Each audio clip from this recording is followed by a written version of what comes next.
Izin dokter, harusnya ada 161 dok, tapi mungkin ada yang double device dokter.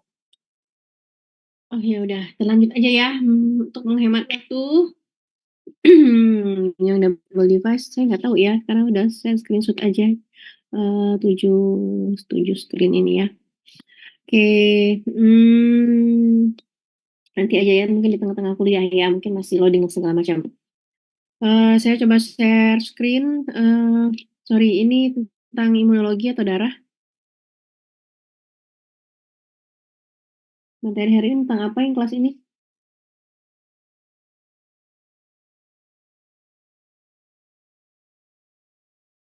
Materi apa kita ini, Dek?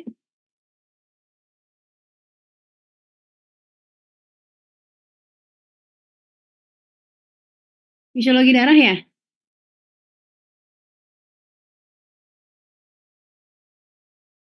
Benar, fisiologi darah? Iya dok. Izin menjawab ya dok. Ya. Iya dok, harus Oke. sudah jadwal. Fisiologi darah.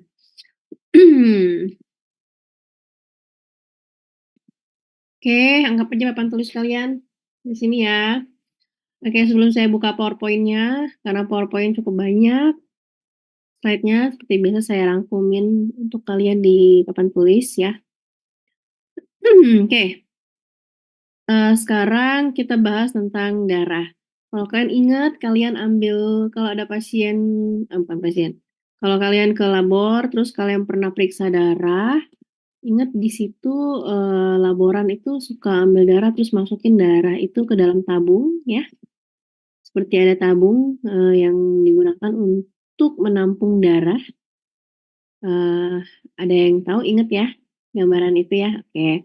Nah, tabung itu kurang lebih kita gambarkan di sini misalnya ya. Di tabung itu, di tabung darah itu, kalau kita ambil darahnya kurang lebih hampir 1 cc, misalnya 0,7 cc.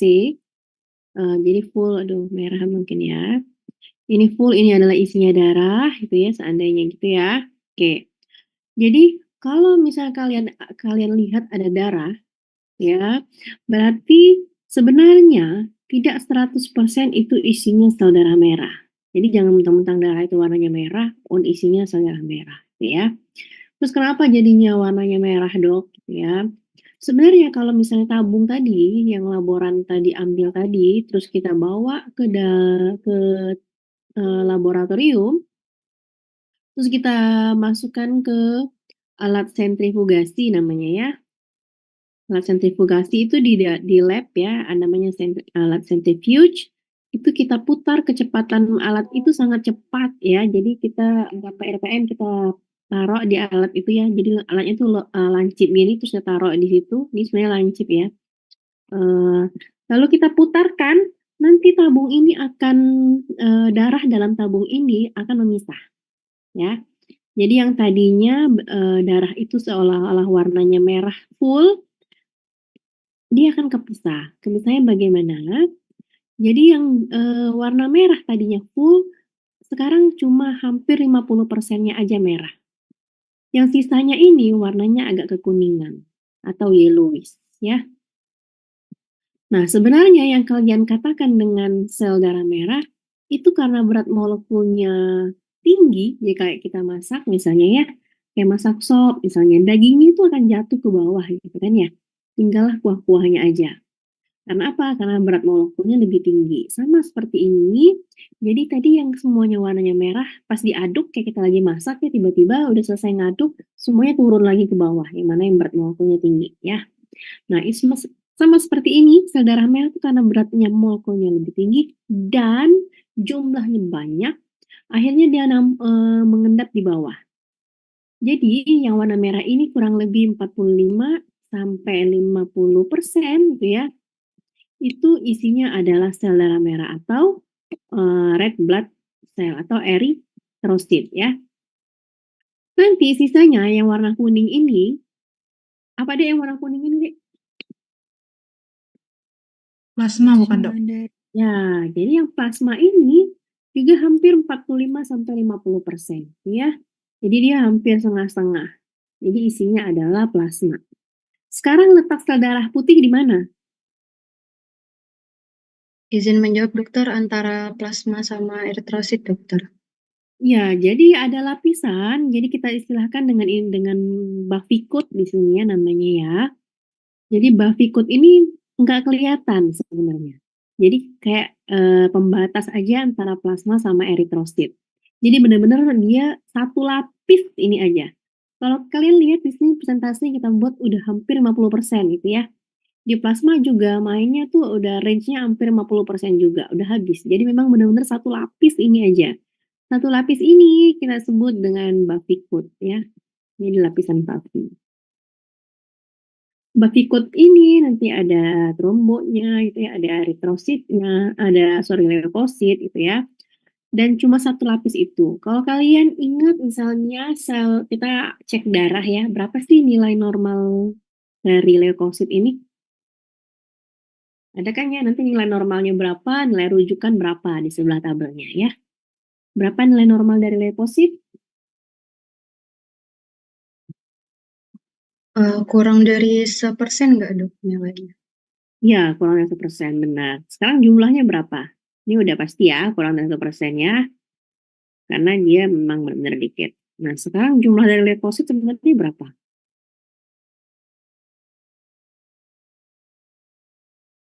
Berapa ribu? 5.000 sampai 10.000 bukan dok? Ya, jadi 5.000 sampai 10.000 aja. Itu jumlah dari leukosit ya. Jadi leukosit jumlahnya sekitar 5.000 sampai 10.000. Terus jumlah dari trombo berapa? Bentar lu masuk terus. Berapa? Oke, ini. Berapa jumlah dari trombo? Normalnya berapa?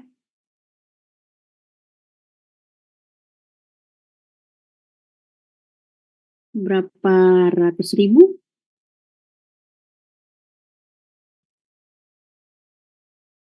Di Google 150.000 150.000 sampai berapa? sampai 400.000 dok. Sampai 400.000. Terus eritrosit jumlahnya?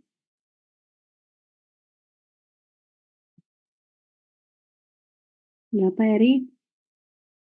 Untuk perempuan dari 4 juta sampai 4,5 juta. Oke, jadi 4 sampai 5 jutaan ya. Kita lihat kalau misalnya jumlahnya hanya 5.000 sampai 10.000 ini adik ya. Sorry ya, bukan 1.000 ya. Terus kalau eritrosit tadi 4 sampai 5 juta. Ya. Ini similar dengan apa yang kita lihat tadi bahwa memang jumlah eritrosit itu jauh lebih banyak gitu ya. Sedangkan tadi leukosit jumlahnya selapis ini aja. Dan selapis ini aja kalau dikonversikan berapa jumlah kadarnya itu sampai hanya 5.000 sampai 10.000 aja ya. Sedangkan trombosit cuma 150.000 aja sampai 400.000. Kalau eritrosit itu sampai jutaan ya. Jadi jumlah partikel atau selnya itu jauh lebih banyak eritrosit. Makanya nanti warna darah itu identik dengan merah ya. Terus yang di atas ini plasma. Plasma isinya ada apa? Apa isi plasma? Apa isi plasma, Dek? Izin menjawab dokter, ada protein, air, kemudian elektrolit, sisa metabolisme dan lain-lain dokter. Oke, ya ada protein, ada elektrolit, ya ada sebenarnya protein yang paling penting di sini ada globulin ya. Terus tadi dibilang ada sisa metabolisme.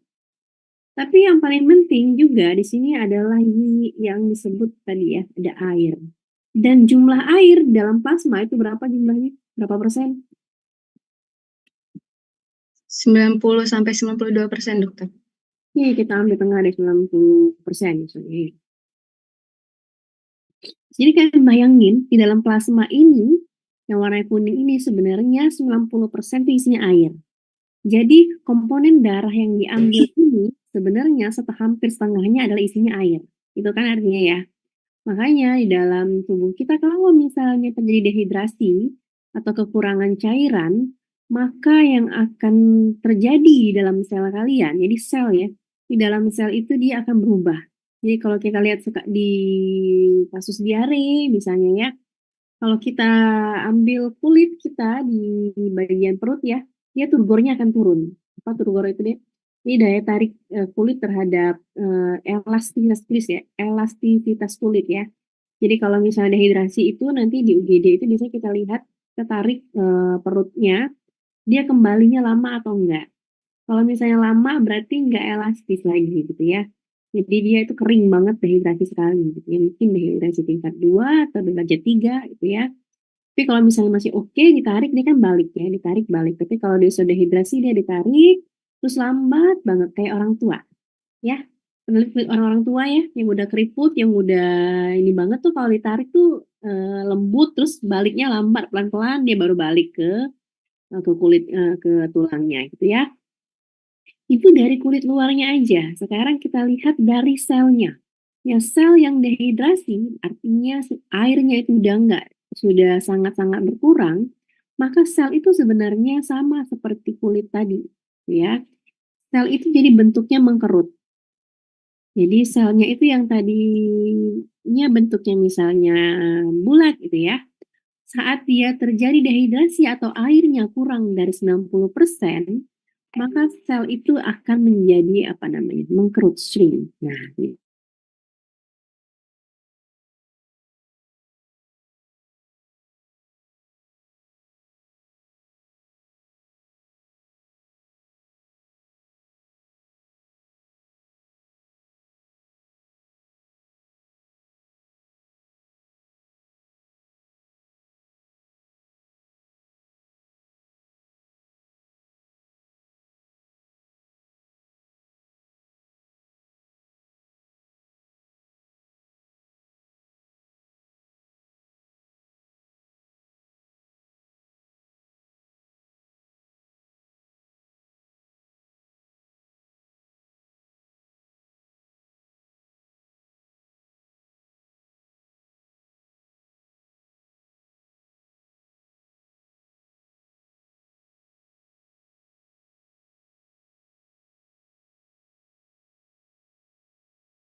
Oke, saya hari ini ngelebur.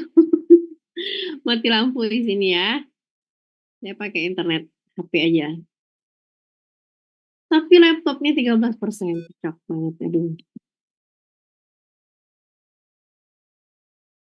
Gimana ya? Oke, nggak apa-apa, kita lanjut ya. Whiteboardnya sudah hilang. Ya udah ulang lagi ya. Jadi kalau tadi plasma tadi, jadi selnya dia mengkerut gitu ya. Karena kenapa? Suara saya jelas nggak? Jelas dokter. Jelas dok. Selnya itu yang dari tadinya itu bentuknya bulat, maka dia akan jadi kayak keriput gitu ya selnya ya. Karena kekurangan dari cairan per selnya. Nah, sekarang kita lihat darah ini pembagiannya satu persatu ya. Nah, bagaimana pembentukannya? Sekarang kita bahas pembentukan dari sel darah atau hematopoiesis. Pembentukan sel darah atau hematopoiesis ini terjadi di mana, Dek? Di sumsum tulang, dokter. Di sumsum tulang ya. Jadi sumsum tulang, tempat pembentukan sel darah merah itu ada di sumsum tulang ya. Kita ngebut aja ya. Karena habis baterai ya. Tapi habis ini sebenarnya saya mau masuk lagi kuliahnya ke imunologi. Udah dapat info belum? Udah tahu belum infonya?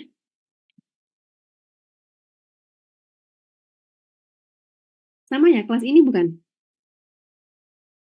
Betul, dok. Hah?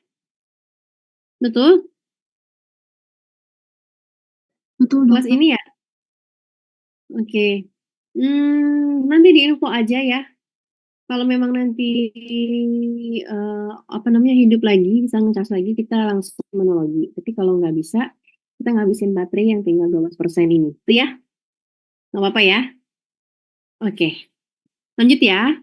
Ini sumsum tulang, saya perbesar aja gambarnya. Ya. Di sumsum tulang, ini anggap aja tulangnya deh ya. Di sumsum tulang ini ada sel muda dari yang pertama kita bahas tentang eritrosit ya. Dari eritrosit, yaitu eritroblast ya. Sel muda dari eritrosit disebut dengan eritroblast. Jadi kalau kalian ingat bentuk dari eritrosit itu apa, Dek?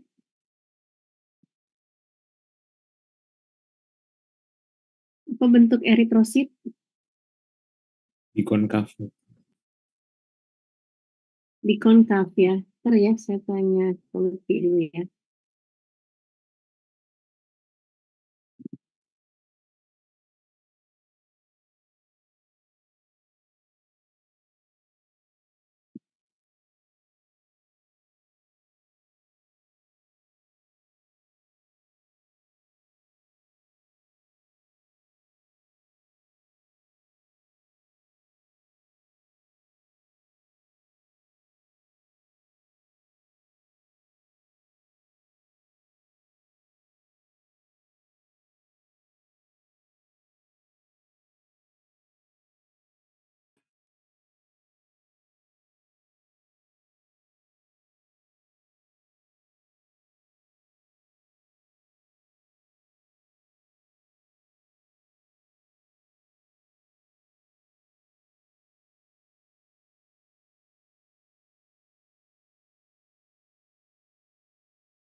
Oke ya, saya sudah hubungin ke Lutfi ya, ke Korta, bahwa nanti kalau emang memungkinkan kita lanjut ke imunologi, kalau enggak apa-apa. Satu ini dulu ya. Baik, kita udah tahu tadi bentuknya adalah bikonkav untuk eritrosit. Tapi pada saat dia masih susun tulang, bentuk di sel darah merah itu bentuknya belum bikonkav. Jadi bulat aja karena dia masih sel muda atau eritroblast ya. Eritroblast ini bentuknya nggak bikonkav. Jadi kalau misalnya kalian nanti di histo, terus ambil jaringan di sumsum tulang, maka jangan kaget kok nggak dapet ya sel darah merah di sini, Dok. Padahal kan sumber sel darah merah tuh ada di sumsum tulang. Kalian lihatlah di mikroskop itu bentuknya memang sedikit banget yang bikonkav. Bukan sedikit ya, emang nggak ada hampir ya. Karena memang bentuknya di sumsum tulang itu masih belum bikonkav. Karena semua sel-sel muda ya. Nanti dari eritroblast nanti dia akan berubah pada akhirnya menjadi bukan retikulosit ya. Jadi dari eritroblast nanti prosesnya panjang ya. Di sini ada old-nya, ada yang sebelum yearly, ada old-nya juga, lalu nanti jadi retikulosit ya. Retikulosit ya. Di sini sebelum jadi retikulosit, eritroblast ini akan berubah dulu sebenarnya menjadi yearly eritroblast, lalu late atau old eritroblast ya. Lalu dia akan menjadi retikulosit ya. Oke, jadi retikulosit. Sekarang ketika di sini dia warnanya masih pucat. Ketika dia yearly, ya dia masih pucat. Terus jadi late eritroblast juga masih agak pucat. Sedangkan pada saat perubahan dari late eritroblast menjadi retikulosit, warnanya mulai berubah menjadi merah. Ya. Artinya apa? Bahwa pada saat dia perubahan dari late menjadi retikulosit, di sini sudah mengandung suatu protein, gitu ya, yang disebut dengan apa yang membuat warna sel darah merah menjadi merah? Ada apa di situ sebenarnya? Ada hemoglobin bukan, Dok? Ya, hemoglobin ya. Ada protein hemoglobin di situ, ada Hb. Jadi Hb pada saat sumsum tulang udah mulai masuk. Jadi warnanya kalau kalian lihat nanti di histo, itu warnanya ada yang pucat, ada yang merah gitu ya. Kalau merah berarti udah mulai jadi retikulosit gitu ya. Tapi bentuknya belum bikonkav. Nanti setelah 1 sampai 2 hari dia akan keluar dari sumsum tulang, dia akan masuk ke dalam pembuluh darah. Ya, jadi yang masuk dalam pembuluh darah belum jadi eritrosit, tapi dalam bentuk retikulosit. Masuk dia ke pembuluh darah. Ketika masuk pembuluh darah berarti bentuknya masih seperti retikulosit. Tapi usianya enggak lama, hanya 1 sampai 2 hari atau 24 sampai 48 jam. Ini usia retikulosit. Jadi balik lagi kalau nanti histonya kita ambilnya darah, lalu kita lihat di mikroskop bentuk selnya, oh bentuk selnya kok ada yang sel darah merah yang aneh ya. Mungkin dia ini kena kanker, Dok. Kenapa? Soalnya sel darah merahnya bentuknya nggak cekung gitu ya, bentuknya bulat biasa gitu ya. Ada yang aneh, Dok, apa dia penyakit apa gitu ya. Sebenarnya enggak, bisa aja itu pasien normal karena retikulositnya masih ada di situ. Sedangkan usia retikulosit itu memang nggak lama, tidak lama seperti eritrosit ya. Kalau dia 1 sampai 2 hari dia hanya bertahan, nanti dia akan berubah. Dia akan berubah menjadi apa? Eritrosit. Baru dia bentuknya bikonkav gitu ya, ada cekungnya. Cekungnya itu di bagian atas sama di bagian bawah kalau kita lihat dari samping. Tapi kalau kita lihat dari atas jadi bentuknya itu bulat aja tapi nyelekok ke dalam bagian tengahnya gitu ya. Nah, setelah dia menjadi eritrosit warnanya sama dong karena udah ada Hb-nya ya, jadi dia merah juga. Oke, sedangkan usianya beda sama eritrosit, retikulosit. Usia eritrosit adalah berapa? Berapa usianya? Dalam pembuluh darah usianya berapa?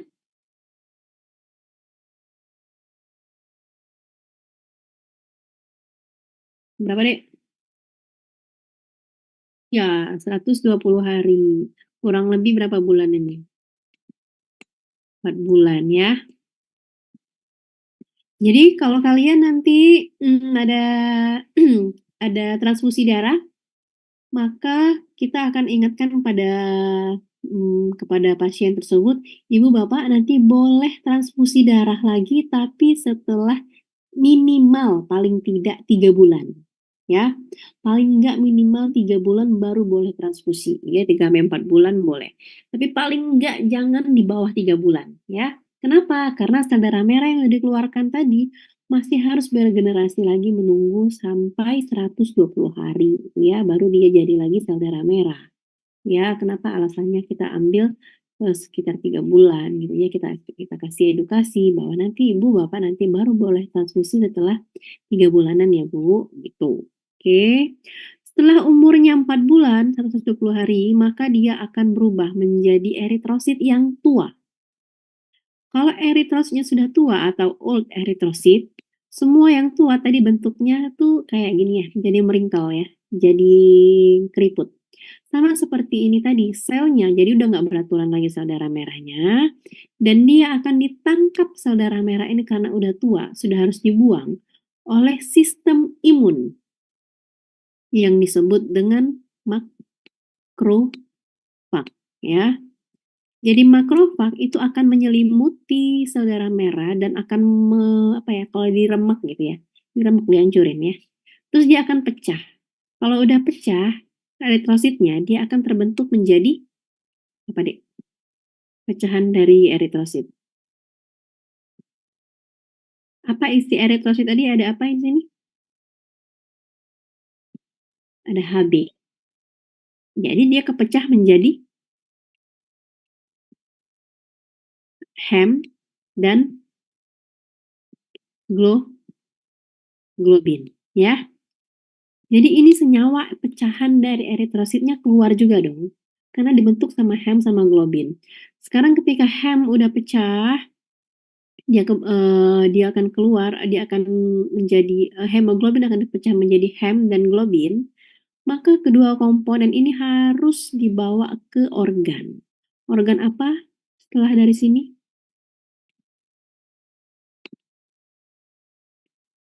Organ apa? Liver sama spleen ya. Dia akan dibawa ya. Kalau kalian masih ingat kenapa sih anak kecil yang dengan anemia atau kurang darah terus dikasih resepnya adalah obat penambah darah atau apa yang isinya?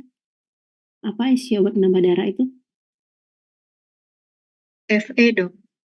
Fe atau zat besi ya. Kenapa ditambah zat besi? Kenapa nggak berdarah yang dibekuin aja nih kalau kurang darah gitu? Atau isinya Hb aja mungkin ya? Karena ini Hb ini ikatannya ada 4 ya, ada 4 ikatan ya. Lalu antar ikatan ini Hb ya. Antar ikatan ini dia akan diikat kembali masing-masing tangan atau kaki ya. Masing-masing dari ikatan Hb ini masing-masing akan mengikat oksigen. Makanya dibilang sel darah merah berfungsi untuk mengangkut oksigen karena Hb-nya itu akan mengikat oksigen. Dan masing-masing ikatan Hb, masing-masing tangan dan kaki ini itu akan disatukan oleh zat besi, ya. Makanya diperlukan zat besi apabila terjadi anemia, tuh ya. Kenapa kita resepin zat besi? Sekarang hem akan dibawa ke organ. Itu juga nggak boleh jalan aja dalam pembuluh darah. Dia harus ada transportnya, harus ada yang mengikat hem.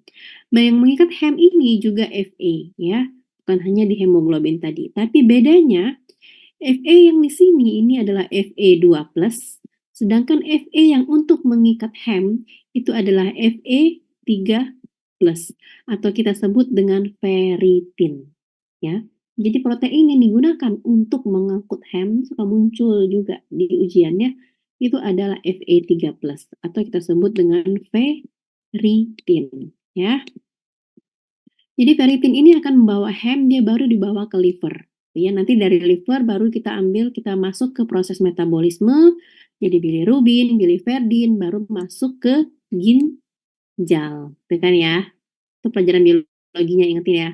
Bagaimana bilirubin dan biliverdin kalau dipecah lewat hem. Jadi kalau kita ada gangguan terhadap anemia, biasanya ada warna kuning juga muncul di kulit gitu ya.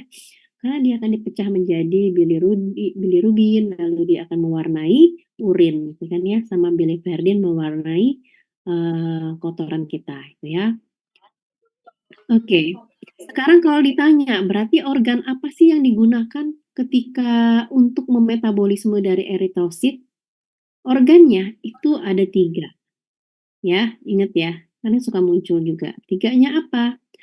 Yaitu 1, liver, 2, spleen, 3-nya apa? Bukan ginjal. Ya, kenapa bukan ginjal? Ginjal ini udah otomatis keluar aja lewat sini. Dia untuk tempat membuang aja gitu ya. Tapi organ yang benar-benar berkontribusi di dalam penghancuran hem sama globin dan bagaimana perputaran dari hem dan globin itu 1 liver, 2 spleen, spleen yang ketiganya adalah ini atau sumsum tulang ya, atau bone marrow. Ya, yang ketiganya justru ini. Kenapa ini yang berperan? Kita lihat, tadi kita udah bahas cuma hemnya aja. Sekarang kita bahas globinnya. Globinnya kemana dok? Globin ini adalah protein. Kalau protein, struktur terkecil dari protein adalah apa? Akan dipecah menjadi apa? Asam amino, dokter. Asam amino. Kalau kalian ingat, DNA itu dibentuk oleh asam amino, iya kan? Asam amino ada urasil, ada AUA, UAA, AUG gitu ya. Ini digunakan untuk membentuk sel gitu ya. Untuk membentuk masing-masing sel itu dibutuhkanlah kode-kode genetik ini berupa asam amino. Nanti kode asam amino yang dari globin digunakan untuk mengkode pembuatan sel dari sel darah merah. Apa selnya? Yaitu erythroblast. Ya. Jadi globin ini akan dipergunakan kembali untuk membentuk sel darah merah yang baru lagi. Gitu ya. Paham sampai sini? Jadi eritroblastnya terbentuk lagi dan akhirnya eritroblast akan membentuk lagi retikulosit, membentuk lagi eritrosit. Akhirnya pecah lagi, muter lagi. Oke? Paham sampai sini ya? Baik. Sekarang kita masuk ke ginjalnya tadi. Sekarang kalau ginjal tuh perannya di mana? Ginjal ini mempunyai hormon, yaitu hormon eritropoietin, ya. Eritropoietin ini dia adalah hormon yang digunakan juga untuk membentuk sel darah merah, ya. tapi dia berupa hormon eritropoietin, bukan proses untuk memetabolisme dari eritrosit ya. Jadi kalau misalnya dengan gangguan ginjal atau dengan misalnya pasien dengan cuci darah, biasanya kita akan enggak pasien dengan gangguan ginjal, biasanya kita akan temukan si pasien itu pada puncak atau tingkatan terakhirnya, dia harus diberi terapi berupa cuci darah, ya. Karena apa? Karena dia udah nggak ada lagi eritropoietinnya pasti, karena ginjalnya udah rusak. Baik, cukup ya. Terus kalau misalnya dari makanan, Dok, bisa nggak dia membentuk sel darah merah? Bisa. Kenapa kita harus makan daging merah dan lain sebagainya, protein gitu ya? Karena apa? Karena makanan atau nutrien tadi ya, mikro dan makronutrien itu nanti pada akhirnya protein, lemak, dan karbohidrat akan dipecah menjadi asam amino, ya kan? Dan asam amino ini juga dapat digunakan kembali untuk membentuk sel darah merah. Makanya kita juga butuh nutrisi gitu ya.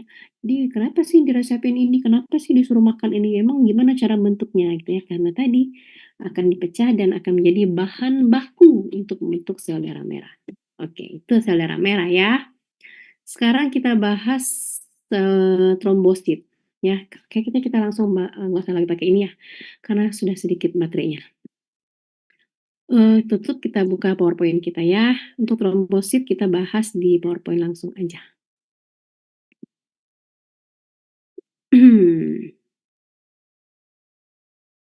Oh.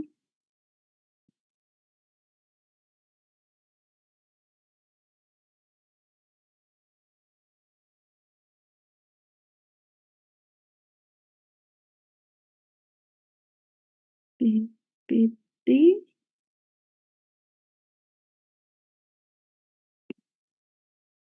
Slide ini bukan slide saya, jadi nggak usah diminta, cari aja di internet semua slide terkait dengan fisiologi darah sebenarnya isinya sama ya. Oke. Yang saya ajarkan di sini adalah bagaimana kita membuka wawasan kalian bahwa sebenarnya seperti ini loh fisiologi darah. Jadi mau kalian baca dari rangkuman manapun isinya akan kalian pahamin gitu ya harapannya ya. Oke, kita langsung masuk ya. Maka tadi disebut kenapa dia menjadi organ transport, karena dia akan mengangkut oksigen, karbon dioksida, di situ juga ada plasma yang isinya adalah hasil metabolisme dan hasil buangan ya. Terus semuanya akan ditransport oleh darah. Terus dia berfungsi sebagai fungsi protein protection karena di situ ada antibody, ada leukosit, di situ ada globulin yang digunakan untuk antibody ya. Makanya ketika ada kasus COVID kemarin kita mintanya bukan transfusi sel darah merah ya. Kita mintanya transfusi dari plasmanya. Plasma dari pasien-pasien yang COVID kita minta karena di dalam plasma itu ada antibody. Itu loh ya, kenapa kita jadi minta plasma ketika itu ya, bukan minta transfusi dari sel darah merah. Oke. Ini ya gambarannya udah kita bahas tadi ya. Jadi lapisan yang selapis ini loh yang kita tadi bilang bahwa itu terdapat leukositnya. Jadi perbatasan aja ya. Ini protein yang digunakan untuk antibody ya. Globulin. Makanya kita minta ini ketika pasien COVID kemarin ya. Rame banget kasus kemarin ya, dan kita yang udah mau plus yang masih survive tapi dia masih pengen bertahan gitu ya, berbondong-bondong mencari donor plasma ini. Jadi warna transfusinya ketika itu warna yang ditransfusikan itu enggak lagi merah, tapi kita mentransfusikan plasmanya jadi warnanya kuning. Ada yang pernah lihat? Kita dulu malam-malam ya sampai nungguin di PMI dulu ya nyari plasma ya untuk pasien COVID. Warnanya seperti ini, persis seperti ini kuning jadinya ya. Oke. Kita udah bahas ini, kita akan bahas langsung ke mana tadi? Trombo ya. Kalau misalnya anemia, pertama kali lihat aja langsung ke skleranya ya. Skleranya ini akan menjadi anemik. Kalau kasusnya udah bahaya, udah berat, dia akan menjadi ikterik. Ikterik itu apa? Skleranya menjadi lebih kuning. Karena bilirubinnya udah kebanyakan mungkin ya. Terus ada vitamin B12 dan asam folat yang harus kita berikan sebenarnya bukan dari sekarang aja, tapi dari awal pembentukan tubuh, yaitu dari kehamilan, biasanya kita resepin juga ya. Karena ini prekursor udah pakai laptop satunya ya. Ya nggak apa-apa nanti, mungkin dia akan mati, tapi kita akan coba pakai, device satunya. 3%. Nah, ini Dek, yang saya bilang tadi bahwa harus ada zat besinya. Jadi yang untuk ngikat masing-masing ini dibantu sama zat besi. Tangan kaki dari HB ini ada yang beta, ada yang alpha. Kalau kalian ingat case atau kasus thalassemia, di situ ada thalassemia alpha, ada thalassemia beta. Artinya kalau thalassemia berarti pasien tersebut udah kehilangan, kalau yang minor ya, itu kehilangan 2 tangannya, 2 tangan dari HB-nya, mungkin yang alpha-nya. Ya thalassemia alpha. Tapi kalau misalnya kasusnya, jadi masing-masing dari tangan kaki ini kan ada untuk mengikat oksigen, berarti ada sekitar 4 oksigen yang dapat diangkut oleh HB. Jadi kalau dari secara genetik aja 2 tangan ini sudah nggak ada, berarti yang dapat diangkut oleh HB hanya 2 ikatan oksigen. Artinya pasien tersebut akan mengalami istilahnya tuh lemes gitu ya, 55L gitu ya. Ada lemesnya, ada capek, cepet letih gitu ya. Karena apa? Karena dia hanya mampu mengangkut oksigen 2 kaki atau 2 tangannya doang ya. Duanya lagi emang nggak ada, emang nggak terbentuk. Tapi dia masih oke-oke aja, biasa aja. Gejalanya nggak terlalu kelihatan. Karena ngerasa ya memang sih udah capek, tapi ya bukan yang dirasakan karena dia ngerasa bahwa ya memang seperti ini dari kecil gitu ya, jadi nggak ngerasa. Tapi beda kasusnya ketika thalassemia itu adalah thalassemia mayor. Maka yang ini juga hilang. Jadi mungkin cuma 1 ikatan ini aja yang ada. Jadi cuma 1 ikatan oksigen yang dapat diikat. Ini kerasa banget ya. Pada akhirnya nanti apa? Maka kita harus lakukan transplantasi gitu ya. Transplantasi dari sel-sel di dalam sumsum tulangnya supaya sel-sel mudanya tadi oke gitu ya. Diganti sel muda dia ini udah nggak oke gitu kan ya. Maka kita akan transplantasi dengan sel mudanya orang lain yang ikatannya oke gitu ya. Dan ini lebih membahayakan. Yang tadi, yang minor nggak bahaya karena dia masih ada, masih banyak yang ikat. Tapi dia akan berbahaya ketika dia menikah dengan orang lain juga yang menderita thalassemia minor. Maka anaknya dapat menjadi thalassemia mayor ya. Dan ini kejadiannya kenapa saya angkat? Karena kasusnya banyak sekali di daerah Palembang, Melayu, dan ke atas-atas. Ke daerah Palembang dan ke arah-arah Sumatera ke atas gitu ya. Banyak sekali kasusnya. Jadi kasusnya kayak kita aja di koas kemarin, kalau nanti di koas kan dibagi jadi kelompok, berapa kelompok gitu ya. Satu kelompok isinya 10 orang, jadi kayak kami dulu 10, enggak ya, 8 orang kayaknya ya. Dan dalam kelompok kami itu aja, itu ada 2 orang ternyata yang thalassemia minor, ya. Jadi banyak banget kasusnya, tapi enggak kedetek. Kayak kita kan ngerasa, kayak orang-orang di Palembang ini kan, bukan putih ya, bukan putih yang Chinese bukan ya, tapi putih tapi kayak pucat sebenarnya. Itu mungkin aja dia itu thalassemia minor, kalau kita cek, ya udah merah sih, tangan oke, semua oke gitu ya. Cuma dia mungkin minor gitu ya, tapi ternyata yang akan berbahaya adalah ketika dia sudah menikah, baru ketahuan kayak gitu, kayak kelompok kami kan juga ada ya. Nah, dia itu mungkin dia pucat banget tuh, teman saya. Pada akhirnya menikah dan baru beberapa minggu yang lalu anaknya harus transplantasi, karena ternyata anaknya jadi thalassemia mayor gitu ya, karena dia berarti thalassemia minor menikah dengan thalassemia minor. Satu lagi orang, thalassemia minor juga ternyata, ketahuannya ketika dia hamil. Kenapa HB-nya nggak naik-naik? Orang hamil biasa HB turun ya, tapi sudah ditransfusi nggak naik-naik juga. Nah itu baru kedetek. Kalau sekarang sih kayaknya nggak kedetek kalau kita yang kayak gini. Tapi kalau udah nanti menikah, sudah yang cewek udah mulai hamil, yang cowok udah menikah baru ketahuan. Ya kalau mau cek-cek aja sekarang dari yang kira-kira kayaknya saya pucat deh cepet capek, boleh cek aja ya untuk preventif. Oke, lanjut ya. Masih pasal darah merah jadi ya. Sekarang itu kita mau bahas mana nih ya? Sel darah, ya, ini ya, trombosit. Trombosit kita bahasnya hemostasis. Hemostasis itu apa? Kenapa sih saya bahas hemostasis? Hemostasis untuk trombosit. Judulnya bukan pembentukan trombosit, tapi hemostasis lebih ya. Kalau udah bahas trombosit, itu erat kaitannya dengan hemostasis soalnya. Kenapa? Saya bisa coret-coret di sini ya. Apa itu hemostasis? Hemostasis adalah Izin menjawab dokter, itu kondisi ya, di mana darah itu berkumpul kayak stuck, jadi dia kayak nggak bergerak kemana-mana dokter. iya, darahnya nggak kemana-mana karena dia stasis ya. Stasis itu berarti diam. Dan hem itu adalah darah, maka dia darahnya diam. Terus kenapa darahnya diam? Untuk apa darahnya diam? Nah, ini dia bisa dicoret-coret. Maksudnya diam adalah kasusnya seperti ini. Ini darah, kita ada bleeding, perdarahan. Darah itu kalau dilihat di pembuluh darah, dia akan jalan kemana-mana ya. Dia di dalam pembuluh darah ini dia akan jalan terus ya. Di sini nih dia jalan terus. Tapi ketika ada tempat di mana dia ada luka, maka diharapkan darah yang tadinya jalan terus itu tolong berhenti. Apa yang berhenti? Sel darah merahnya.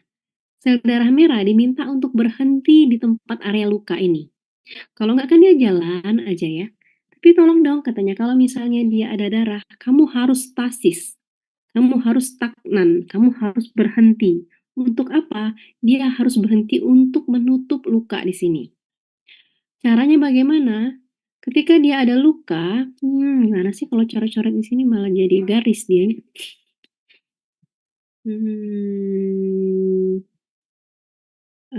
Mana ya?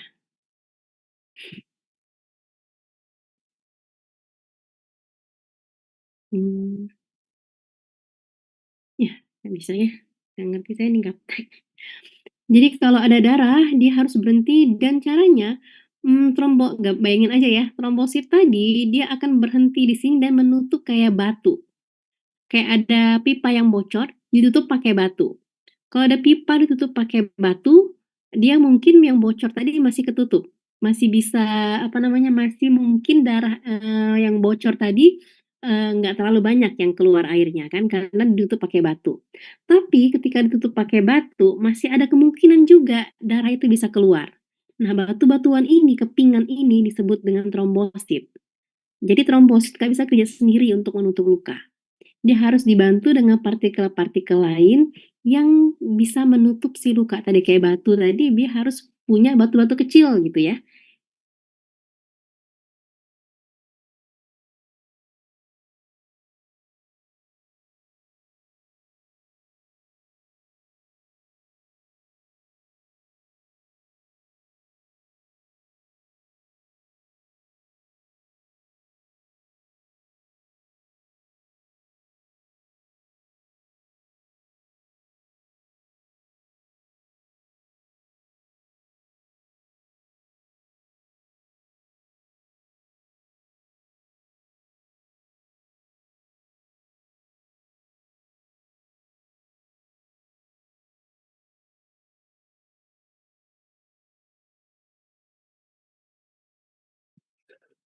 Baik, sorry ya.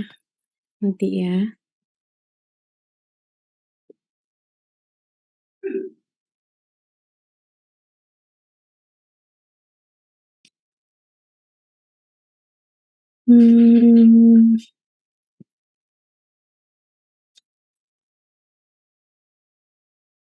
Habis PowerPoint-nya belum dikirim ya. Ya, saya lagi buka laptop ya.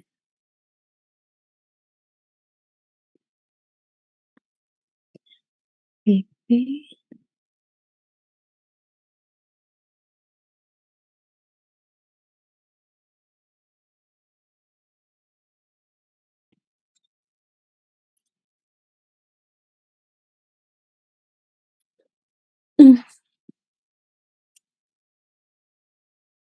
Ini kita nggak bisa buka PowerPoint ya. Saya jelasin aja di papan tulis aja ya.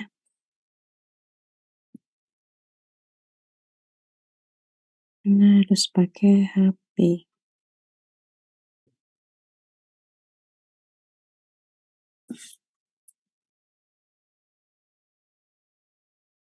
Zoom.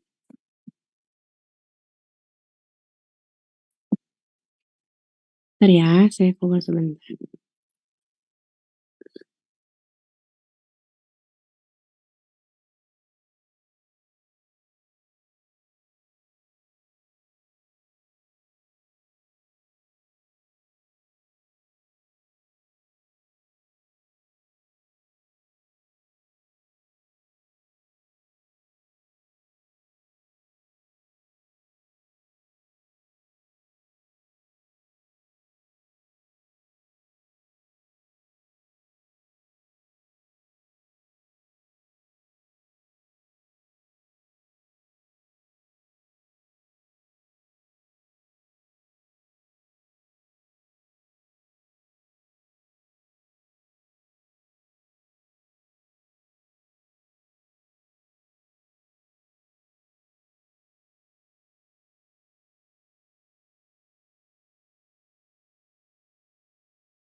Halo, Dek.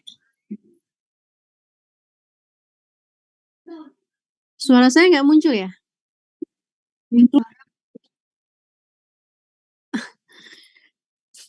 Jadi saya pakai suara tes. Halo?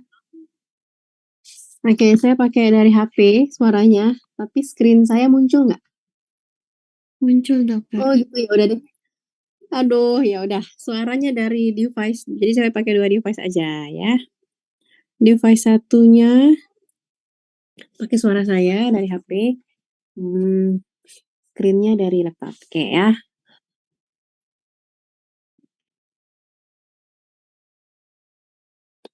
Sekarang kita lanjut ke trombos.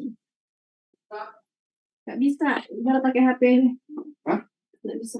Bentar. Kita pakai HP 2 device deh. Pakai headset ini. Udah pakai headset, tapi aku udah bisa mereka dengar bisa dengar aku. So, iya aku bisa dengar mereka, cuma mereka bisa dengar aku.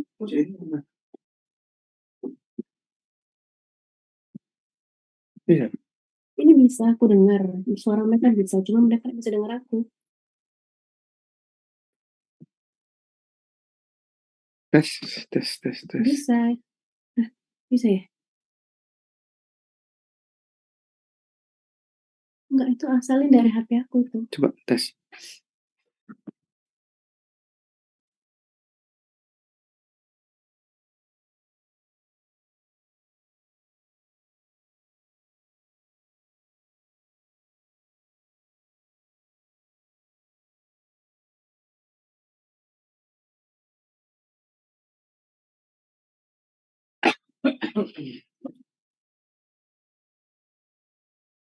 Lanjut ya. Oke, kalau misalnya tadi kita gambarin seperti ini ya. Di kulit ada luka, anggap aja darahnya itu keluar.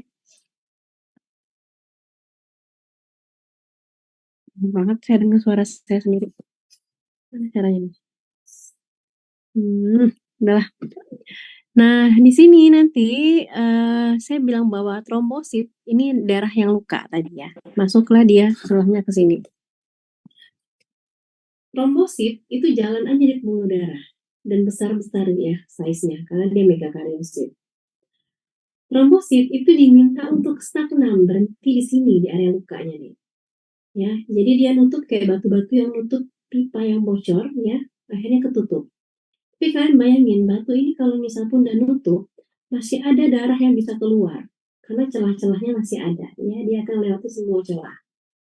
Caranya untuk fase pertama dari hemostasis itu adalah yang pertama vasospasme atau vasospasm ya.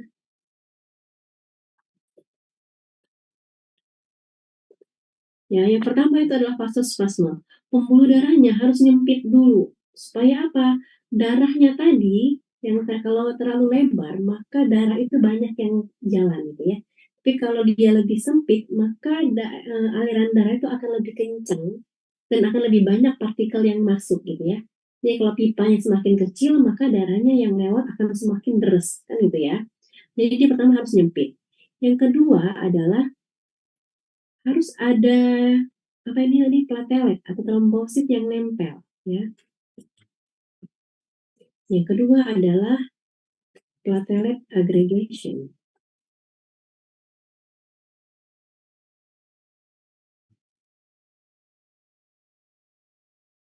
Ya, yang pertama itu adalah vasospasme, pembuluh darahnya harus nyempit. Yang kedua, tahapan dari hemostasis itu adalah plateletnya harus nempel, harus bergabung atau aggregation. Ini yang saya bilang tadi bahwa semuanya harus nempel. Pada tahap kedua ini tidak hanya platelet yang aggregation, tetapi juga ada faktor-faktor lainnya seperti thromboxan. Lalu ada faktor von Willebrand factor. Pernah dengar waktu biologi di SMA? Jadi ada von Willebrand factor. Ya. Jadi faktor von Willebrand inilah nanti celah-celah tadi yang tadinya masih kebuka, dia akan nutupin di sini. Ya, yang saya kasih warna kuning untuk von Willebrand-nya di sini ya. Ya, di sini dikasih penggambaran faktornya harus ngumpul juga di sini. Ya. Jadi darahnya yang tadi, celah-celahnya tadi nggak bisa lagi keluar di antara celah-celahnya. Bayang nggak? Bayang ya. Oke, ditutupin di sini. Ya, pakai apa? Pakai von Willebrand factor. Lalu kalau sudah nempel gitu, kira-kira masih nggak darahnya keluar? Airnya masih nggak keluar? Masih bisa. Karena apa? Karena ini aliran darah ini kan semakin nyempit, berarti dia masih gerak-gerak. Ya, kebayang nggak? Jadi darahnya itu masih platelet ini gerak-gerak masih di sini karena aliran darahnya masih lancar, ngebut ya. Jadi walaupun nempelnya banyak, tapi masih gerak-gerak, masih darahnya masih bisa keluar, ya. Celahnya masih bisa kebuka. Untuk dia menutup ini, gimana caranya supaya dia nggak bisa gerak lagi dan darahnya itu full nggak bisa keluar lagi? Maka harus ada lemnya, ya. Bayang ya, harus ada lemnya. Berarti kita masuk ke dalam tahapan ketiga, yaitu faktor pembekuan atau pembekuan darah. Proses pembekuan darah.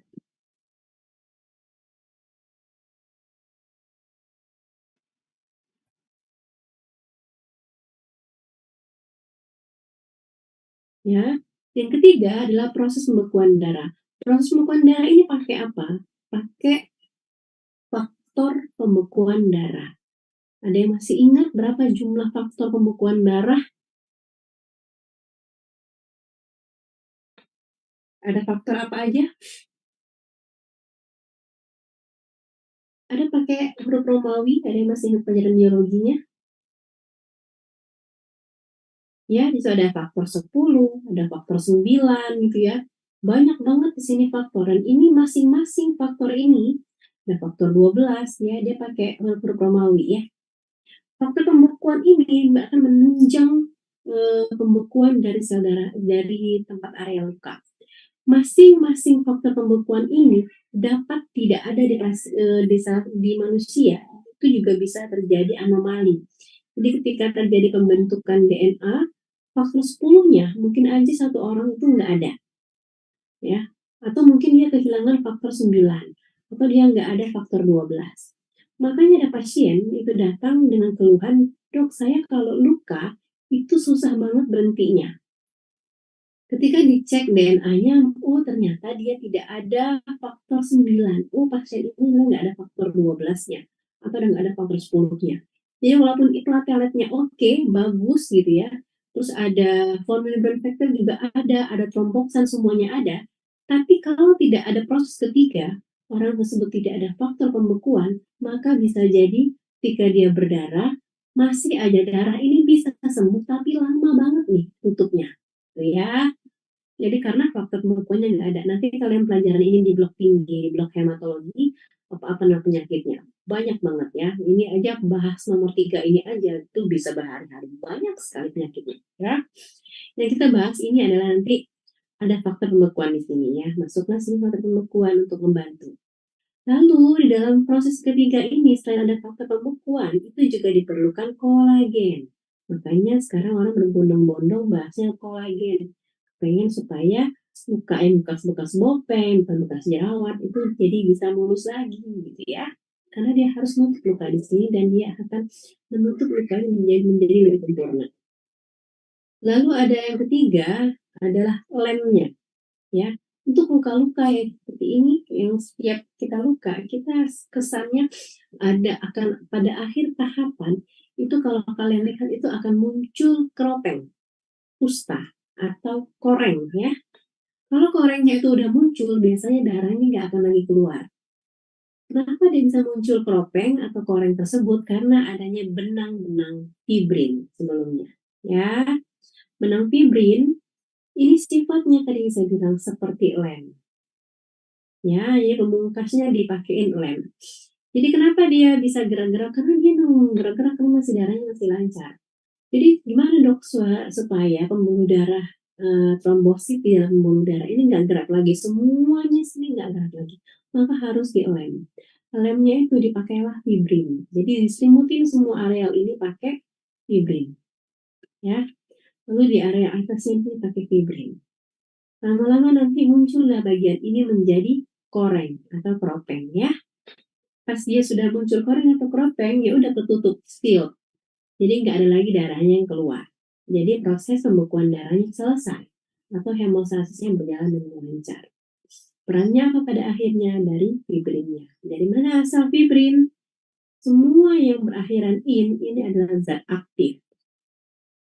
Sebelumnya emang sudah ada ini benang zat protein fibrin ini, tapi bentuknya nggak aktif. Dia akan aktif kalau memang ada luka yang memang dia harus kerja pada akhirnya.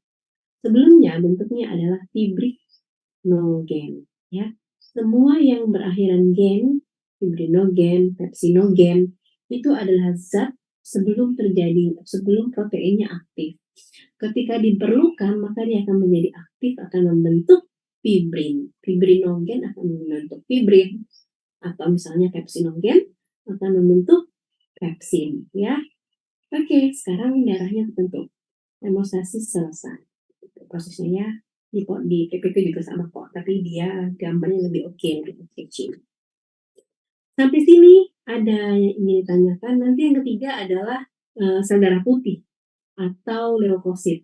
Itu kita akan bahas nanti ya di pertemuan jam 2:30 seharusnya di imunologi ya, tapi sepertinya saya nggak bisa masuk ke ya pertemuan jam 2:30 ya. Tolong diinfoin ke temannya karena ada masalah teknis di sini. Jadi mungkin akan masuk sesuai jadwal di hari apa ya. Saya mungkin di Jakarta, tapi karena tempatnya itu di kandang, jadi saya kok nggak ada sinyal. Jadi kalau memang nanti jadwalnya, nanti tolong aja diinfokan. Jam 2:30 nanti sama 3 kelas, tapi dipindahkan pada hari apa tuh? Hari ini pokoknya saya ada ngajar. Di hari apa tentang imunologi. Kelas siapa yang masuk ya? Bisa dicek nggak jadwalnya? Kelas imunologi, tapi dia minggu ini. Kelas siapa sih? Apa, beta, apa gamma? Apa siapa ya? Saya lupa juga.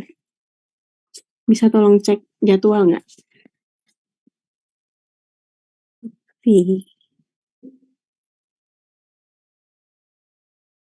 Ada yang pegang jadwal? Dok, ada di hari Jumat. Hari Jumat, jam berapa ya? Jam 8 pagi, Dok. Jumat jam 8 pagi. Jumat jam 8 pagi. Minggu ini kan ya? Iya, Dok. Itu kelas siapa seharusnya? Beta, Dok.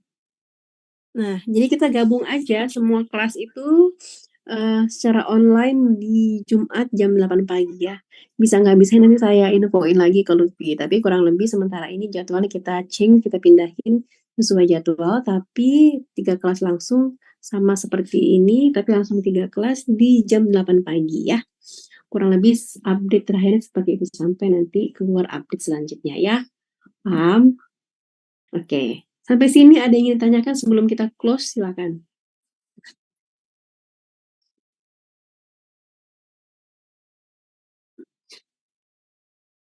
Ada? Cukup? Nggak ada? Ketua kelas tadi siapa? Ferry tadi ya, masalah ya? Siapa? Siapa tadi Pak Ketua?